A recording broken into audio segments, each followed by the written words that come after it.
Good morning +1 class. आज हम बेटा हमारा जो चैप्टर है उसको कंटिन्यू कर रहे हैं। तीसरा वर्ग। इससे पहले हमने चर्च और समाज के बारे में पढ़ा था। अब हम पढ़ रहे हैं इसमें तीसरा वर्ग, किसान, स्वतंत्र और बंधक। यानी तीसरे वर्ग में कौन आते हैं? किसान, स्वतंत्र और बंधक। किसान जो है वो कुछ स्वतंत्र हैं और कुछ बंधक के रूप में। अब हम लोगों के उस विशाल समूह की चर्चा करेंगे जो पहले दो वर्गों का भरण पोषण करते थे। काश्तकार दो तरह के होते थे, स्वतंत्र किसान और सर्फ, जिन्हें हिंदी में कृषि दास कहा जाता था।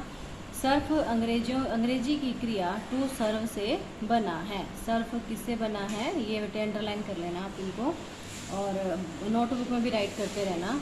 सर्फ अंग्रेजी क्रिया टू सर्व से बना है। स्वतंत्र कृषक अपनी भूमि को लॉर्ड के काश्तकार के रूप में देखते थे। स्वतंत्र जो थे वो भूमि को लॉर्ड के काश्तकार के रूप में देखते थे। पुरुषों का सैनिक सेवा में योगदान आवश्यक होता था, वर्ष में कम से कम 40 दिन, यानी कि सेना में शामिल होना। कृषकों के परिवारों को लॉर्ड की जागीरों पर जाकर काम करने के लिए सप्ताह के 3 या उससे अधिक कुछ दिन निश्चित करने पड़ते थे। यानी लॉर्ड जो थे, हमने जैसे पीछे पढ़ा था लॉर्ड के बारे में, तो उनके खेतों में काम करने के लिए इस श्रम से होने वाला उत्पादन, जिसे श्रम अधिशेष कहते थे, जो इस श्रम से उत्पादन होता था, जो फसलें होती थी, उसे लेबर रेंट कहते थे, सीधे लॉर्ड के पास जाता था। यानी वो लॉर्ड का ही उस पर अधिकार होता था। इसके अतिरिक्त उनसे अन्य श्रम कार्य जैसे गड्ढे खोदने, यानी इस तरह के काम भी वो उनसे करवाते थे, और इनके लिए उन्हें कोई मजदूरी नहीं मिलती थी। खेतों में मदद करने के अतिरिक्त स्त्रियों बच्चों को अन्य कार्य भी करने पड़ते थे। यानी कि उनका पूरा परिवार जो था वो लॉर्ड के अधीन हो जाता था। वे सूत काटते, कपड़ा बुनते, अंगूरों से रस निकालना, इस तरह के काम करते थे। इसके साथ ही एक प्रत्यक्ष कर टैली था, जिसे राजा कृषकों पर कभी कभी लगाते थे। ये याद रखना है, आपको अंडरलाइन करना है मेन पॉइंट कि टैली क्या था, जिसको राजा किसानों पर कभी कभी लगाते थे। पादरी और अभिजात वर्ग जो थे, यानी कि इनको ये कर पे नहीं करना पड़ता था। कृषिदास अपने गुजारे के लिए जिन भूखंडों पर खेती करते थे वो लॉर्ड के स्वामित्व में थे। यानी कि वो ये जो कृषिदास थे वो लॉर्ड के अंडर थे, इसीलिए उनके अधिकतर उपज भी लॉर्ड को ही मिलती थी। वे उन भूखंडों पर भी कृषि करते थे जो केवल लॉर्ड के स्वामित्व में थी। इसके लिए उन्हें कोई मजदूरी नहीं मिलती थी और वे लॉर्ड की आज्ञा के बिना जागीर नहीं छोड़ सकते थे। लॉर्ड कई तरह के एकाधिकार का दावा करते थे, हालांकि इससे कृषि दासों को हानि हो सकती थी। सर्फ केवल अपने लॉर्ड की चक्की में ही आटा पीस सकते थे, उनके तंदूर में ही रोटी सेक सकते थे। क्या है कि लॉर्ड की चक्की जो थी, यानी कि जो सर्फ लोग थे वो केवल उन्हीं के यहाँ काम कर सकते थे जो सर्फ थे, और उनकी मदिरा संपीड़क में ही आसवन, मदिरा और बियर तैयार कर सकते थे। लॉर्ड यह तय कर सकता था कि कृषिदास को किसके साथ विवाह करना चाहिए, या फिर कृषिदास की पसंद को ही अपना आशीर्वाद दे सकता था, परंतु इसके लिए वह शुल्क लेता था। यानी कि जो लॉर्ड था वो भरपूर शोषण इन लोगों का करता था, किसानों का। इंग्लैंड। सामंतवाद का विकास इंग्लैंड में 11वीं सदी से हुआ। कब से हुआ? 11वीं सदी से। 6ठी सदी में मध्य यूरोप से एंजल और सैक्सन इंग्लैंड में आकर बस गए। एंजल और सैक्सन। इंग्लैंड देश का नाम एंजिल लैंड का रूपांतरण है। यानी एंजिल, पहले इसको एंजिल लैंड कहते थे और बाद में इसका नाम इंग्लैंड पड़ा। 11वीं सदी में नॉर्मैंडी के ड्यूक विलियम ने एक सेना के साथ इंग्लिश चैनल को पार कर इंग्लैंड के सैक्सन राजा को हरा दिया। इस समय फ्रांस और इंग्लैंड में क्षेत्रीय सीमाओं और व्यापार से उत्पन्न होने वाले विवादों के कारण प्राय युद्ध होते रहते थे। सीमा यानी कि देश की जो सीमाएं थी और व्यापार थे, उनसे रिलेटेड उनमें आपस में डिस्प्यूट क्रिएट होते रहते थे। विलियम प्रथम ने भूमि नपवाई, क्या भूमि को नापा, उसके नक्शे बनवाए और उसे अपने साथ आए 180 नॉर्मन अभिजातों में बांट दिया।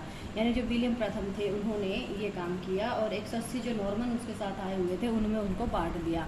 यही लॉर्ड राजा के प्रमुख काश्तकार बन गए थे। यानी यही जो थे वो क्या बन गए? इनके काश्तकार, जिससे वह सैन्य सहायता की उम्मीद करता था। वे राजा को कुछ नाइट देने के लिए बाध्य थे। शीघ्र ही वे नाइटों को कुछ भूमि उपहार में देने लगे, जिनसे वे उसी प्रकार सेवा की आशा रखते थे जैसे वे राजा की करते थे। किंतु वे नाइटों का अपने निजी युद्धों के लिए उपयोग नहीं कर सकते थे, क्योंकि इस पर इंग्लैंड में प्रतिबंध था। यानी नाइट जो थे वो इनको अपने जो पर्सनल जो उनके युद्ध होते थे उनके लिए यूज़ नहीं किया जाता था, क्योंकि इस पे तो इंग्लैंड में इस पर रिस्ट्रिक्शंस लगाई हुई थी। एंग्लो सैक्सन कृषक विभिन्न स्तरों के भूस्वामियों के काश्तकार बन गए थे। अब आती है सामाजिक और आर्थिक संबंधों को प्रभावित करने वाले कारक। सामाजिक और आर्थिक। सामाजिक का मतलब क्या है कि जो वहाँ की सोसाइटी थी उससे रिलेटेड जो और उससे रिलेटेड रिलेशन, और एक आर्थिक संबंध का मतलब क्या है, इकोनॉमिक के पॉइंट ऑफ व्यू से, यानी कि व्यापार वगैरह के माध्यम से। तो उनके संबंधों को कौन कौन से कारक जो थे वो प्रभावित करते थे। यद्यपि प्रथम दोनों वर्गों के सदस्यों ने सामाजिक व्यवस्था को स्थिर और अपरिवर्तनीय पाया, लेकिन वहाँ अनेक प्रक्रियाएं थी जो व्यवस्था को बदल रही थी। इनमें से कुछ जैसे पर्यावरण में परिवर्तन धीरे धीरे और लगभग अदृश्य थे। अन्य परिवर्तन जैसे कृषि प्रौद्योगिकी में बदलाव और भूमि का उपयोग अधिक स्पष्ट थे। कृषि प्रौद्योगिकी का मतलब क्या है कि एग्रीकल्चर में जो टेक्नोलॉजी यूज़ की जाती थी उसमें चेंजेज आए। लार्ड और सामंत के सामाजिक और आर्थिक संबंध इन परिवर्तनों से बने थे और इन्हें प्रभावित भी कर रहे थे। हम इन प्रक्रियाओं के बारी बारी से जांच करेंगे। देखिए बेटे, पर्यावरण 5वीं से 10वीं सदी तक यूरोप का अधिकांश भाग विस्तृत वनों से घिरा हुआ था, अतः कृषि के लिए उपलब्ध भूमि सीमित थी। इसके साथ ही अपनी परिस्थितियों से असंतुष्ट कृषक अत्याचार से बचने के लिए वहां से भागकर वनों में शरण ले सकते थे। इस समय यूरोप में तीव्र ठंड का दौर चल रहा था। इससे सर्दियां प्रचंड और लंबी अवधि की हो गई। फसलों का उपज काल छोटा हो गया। उपज काल का मतलब कि उपज का जो समय था वो छोटा हो गया। इसके कारण कृषि की पैदावार कम हो गई। 11वीं सदी से यूरोप में एक गर्माहट का दौर शुरू हो गया और औसत तापमान बढ़ गया, जिससे कृषि पर अच्छा प्रभाव पड़ा। कृषकों को कृषि के लिए लंबी अवधि मिलने लगी। मिट्टी पर पाले का असर कम होने के कारण आसानी से खेती की जा सकती थी। पर्यावरण इतिहासकारों का कहना है कि इससे यूरोप के अनेक भागों के वन क्षेत्रों में उल्लेखनीय कमी हुई। फलस्वरूप कृषि भूमि का विस्तार हुआ, यानी धीरे धीरे वहाँ पर खेती जो है वो बढ़ने लगी। भूमि का उपयोग। प्रारंभ में कृषि प्रौद्योगिकी बहुत आदिम किस्म की थी। कृषक को मिलने वाली यांत्रिक मदद केवल बैलों की जोड़ी से चलने वाला लकड़ी का हल था, यानी मैकेनिकल जो हेल्प उनको दी जाती थी वो केवल बैलों की जोड़ी से चलने वाला लकड़ी का हल, यानी ये दी जाती थी। मैकेनिकल हेल्प के नाम पर उनको केवल लकड़ी का हल दिया जाता था। यह हल केवल पृथ्वी की सतह को खुरच ही सकता था। यह भूमि की प्राकृतिक उत्पादकता को पूरी तरह से बाहर निकाल पाने में असमर्थ था, यानी जो हल दिया जाता था वो पूरी तरह से सफिशिएंट नहीं था। यह भूमि की इसलिए कृषि में अत्यधिक परिश्रम करना पड़ता था। भूमि को प्राय 4 वर्ष में एक बार हाथ से खोदा जाता था और उसमें अत्यधिक मानव श्रम की आवश्यकता होती थी।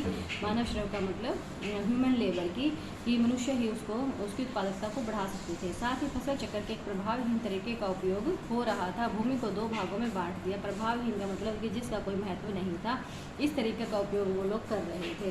भूमि को 2 भागों में बांट दिया। एक भाग में शरद ऋतु में सर्दी का गेहूँ बोया जाता था, जबकि दूसरी भूमि को परती या खाली रखा जाता था, यानी कि सर्दी में गेहूं बोया जाता था और दूसरी जो भूमि थी उसको 2 पार्ट में बांट दिया था। एक पे गेहूं बोया जाता था, दूसरे को खाली छोड़ दिया जाता था। अगले वर्ष परती भूमि पर राई बोई जाती थी, जबकि दूसरा आधा भाग खाली रखा जाता था।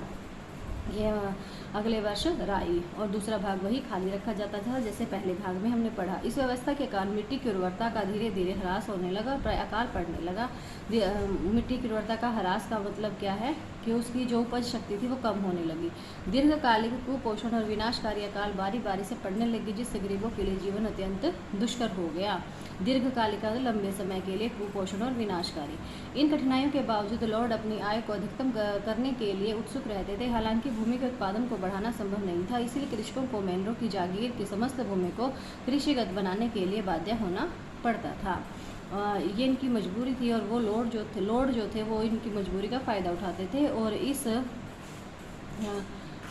इस कार्य को करने के लिए उन्हें नियमानुसार निर्धारित समय में अधिक समय देना पड़ता था। कृषक इस अत्याचार को चुपचाप नहीं सहते थे, क्योंकि वे खुलकर विरोध नहीं कर सकते थे। इस निष्क्रिय प्रतिरोध का सहारा लिया। निष्क्रिय का मतलब क्या है कि उन्होंने काम करना छोड़ दिया। वे अपने खेतों पर कृषि करने में अधिक समय लगाने लगे, यानी कि लॉर्ड के खेतों पर काम करने की बजाय उन्होंने अपने ही खेतों पर काम करना शुरू कर दिया और उस मेहनत का अधिकतर उत्पादन अपने लिए रखने लगे। वे बेगार करने से बचने लगे। बेगार का मतलब है जब हम किसी के लिए किसी के खेतों में या घर में बिना मजदूरी के काम किया जाता है तो उसे बेगार कहा जाता है। बिना वेतन के जब काम किया जाता है उसको बेगार कहते हैं और वे बेगार करने से बचने लगे। चरागाहों व वन भूमि के कारण उनका उन लॉर्ड के साथ विवाद होने लगा। लॉर्ड इस भूमि को अपनी व्यक्तिगत संपत्ति समझते थे, जबकि कृषक इसको संपूर्ण समुदाय द्वारा द्वारा उपयोग की जाने वाली साझा संपदा मानते थे। यानी कि लॉर्ड जो था वो तो इसको अपनी पर्सनल प्रॉपर्टी समझता था, जबकि जो किसान थे वो इसको कहते थे कि ये तो हमारी सबकी कॉमन भूमि है और सबकी ज़रूरतों को ये पूरा करती है। तो बेटे आपके लिए आज का यही तक है और इसको अच्छे से समझना है, बहुत ही ईजी चैप्टर है। Thank you.